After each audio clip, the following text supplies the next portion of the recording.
Otasansan rédíò and TV. ẹ gbọ́ kí ló dé kí ló ṣẹlẹ̀ tí gómìnà ìpínlẹ̀ Ọ̀ṣun sẹ́nẹ́tọ̀ Ademola Adeleke tó fi pàṣẹ pé àwọn ọba aládé kan kí wọ́n lọ rọ́kún nílé kí wọ́n fi orí àpèrè sílẹ̀. Nínú ìròyìn tó tẹ̀ wá lọ́wọ́, gómìnà tí í ṣe sẹ́nẹ́tọ̀ Ademola Adeleke gómìnà ìpínlẹ̀ Ọ̀ṣun ló ti pàṣẹ wípé àwọn ọba aládé mẹ́rin nípínlẹ̀ Ọ̀ṣun kí wọ́n kúrò lórí àpèrè bàbá wọn. Gómìnà ní ìgbésẹ̀ àti ìlànà tí àwọn ọba náà fi dé orí ìtẹ́ wípé kò bófin mu, wípé kò tọ̀nà. Lára àwọn ọba tí ọ̀rọ̀ kàn láti rí Aree ti ìlú Ìrèé, Ọwá ti Ìgbàjọ àti Akinrun tìlú Ìkìrun.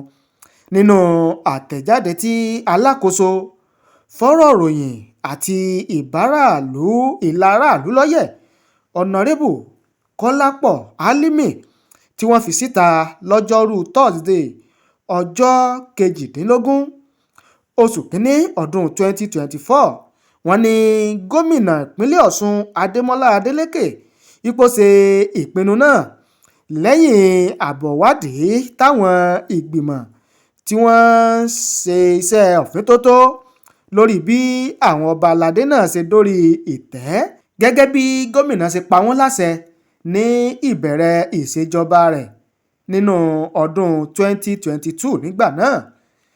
Nínú ìtẹ̀síwájú ọ̀rọ̀, wọ́n ní gómìnà ló ṣe àgbékalẹ̀ àwọn ìgbìmọ̀ náà láti ṣe òfíntótó wádìí bí àwọn ọba aláyé náà ṣe dórí ìtẹ́, bí wọ́n ṣe dórí àpèrè lẹ́yìn tí rògbòdìyàn tó mú ẹ̀mí àwọn èèyàn lọ pẹ̀lú bíba dúkìá jẹ́ láwọn ìlú tí ọ̀rọ̀ náà kàn.